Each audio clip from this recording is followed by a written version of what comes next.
तो दोस्तों आज हम बात करने वाले हैं मुसाकु टेंसेई जॉबलेस रीइंकार्नेशन वॉल्यूम 16 के बारे में।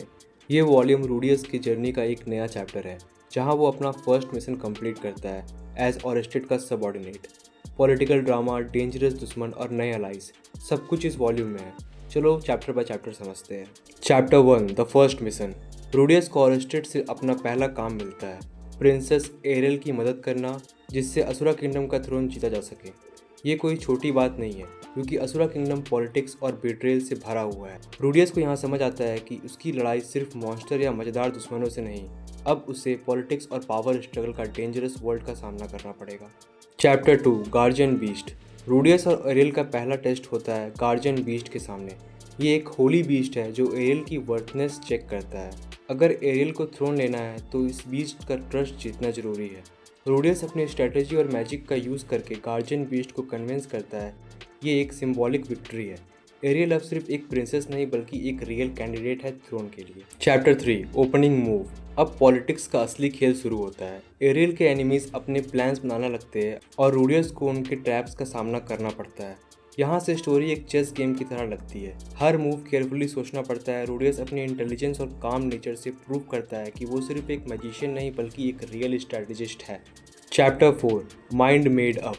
एरियल फाइनली अपना डिसीजन ले लेती है। वो असुरा थ्रोन के लिए लड़ेंगी, चाहे उसके लिए अपनी जान रिस्क पर ही क्यों ना रखनी पड़े।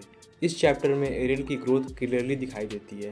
पहले वो एक नॉर्मल प्रिंसेस थी लेकिन अब वो एक लीडर बन गई है जो अपने लोगों के लिए सेक्रीफाइस करने को रेडी है। रूडियस भी समझ जाता है कि अब उसकी रिस्पॉन्सिबिलिटीज़ ज़्यादा हैवी होने वाले हैं। Chapter 5 working together. यहाँ से रूडियस और एरियल की टीम वर्क दिखाती है। रूडियस का काम दिमाग और एरियल का लीडरशिप कंबाइन होकर एक पावरफुल फोर्स बनाता है। पॉलिटिक्स में सपोर्ट बनाना बहुत ज़रूरी होता है और एरियल को अलाइज चाहिए। रूडियस उनकी इमेज को स्ट्रॉन्ग बनाता है और सबको कन्विंस करता है कि एरियल असुरा के लिए बेस्ट चॉइस है। Chapter 6 Oersted suggestion. ओरेस्टेड भी इस गेम में अपना कार्ड डालता है। वो रूडियस को एक डेंजरस सजेशन देता है जो एरियल के फेवर में जा सकता है, लेकिन ओरेस्टेड का हर प्लान रिस्क के साथ आता है। रूडियस को डिसाइड करना पड़ता है कि वो अपनी मास्टर की बात मानता है या फिर अपनी सोच को फॉलो करता है। ये चैप्टर रूडियस की लॉयल्टी और इंडिपेंडेंस दोनों को टेस्ट करता है। Chapter 7 library labyrinth. रूडियस और उसकी टीम असुरा के लॉयल लाइब्रेरी में जाती है जहाँ एंशिएंट ट्रैप्स और सीक्रेट्स छुपे हैं। ये एक एडवेंचर चैप्टर है जो हमें रिमाइंड करता है कि मुसाकु टेंसेई सिर्फ पॉलिटिक्स नहीं, एक फैंटेसी स्टोरी भी है। रूडियस यहाँ अपनी मैजिक और ब्रेन्स दोनों का यूज़ करके लाइब्रेरी का सीक्रेट्स को अनलॉक करता है। ये सीक्रेट्स एरियल की जर्नी के लिए इंपॉर्टेंट बन जाते हैं। Chapter 8 the armoured dragon king and the second princess. सबसे बड़ा चैलेंज तब आता है जब रूडियस और एरियल का सामना होता है आर्मर्ड ड्रैगन किंग परग्विस से। एरियल के लिए परग्विस का सपोर्ट लेना बहुत ज़रूरी है क्योंकि बिना उसके असुरा थ्रोन इम्पॉसिबल है। ये चैप्टर डिप्लोमेसी और करेज का मिक्सचर है। रूडियस को अपनी बात स्ट्रांगली रखनी पड़ती है और एरियल को अपनी वर्थ दिखानी पड़ती है। ये एक पावरफुल पॉलिटिकल अलायंस बनाने का स्टार्ट है। Chapter 9 before travelling to Asura kingdom.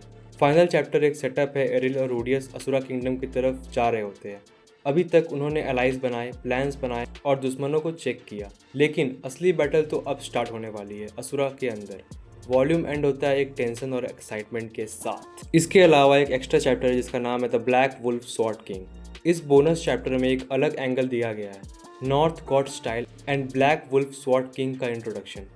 ये एक हिंट देता है कि फ्यूचर में और भी बड़े वॉरियर्स स्टोरी में आने वाले हैं। ये चैप्टर एक टीजर है जो रूडियस के अपकमिंग बैटल्स को और भी एक्साइटिंग बनाता है। तो दोस्तों ये था मुसाकु टेंसेई वॉल्यूम 16 का चैप्टर बाय चैप्टर ब्रेकडाउन। यहाँ से स्टोरी असुरा किंगडम आर्क में ऑफिशियली एंटर करती है जहाँ पॉलिटिक्स, अलायंसेस और बिट्रेयल सब एक साथ आएंगे। आपको क्या लगता है, एरियल थ्रोन जीत पाएगी या दुश्मन उसे पहले ही क्रश कर देंगे?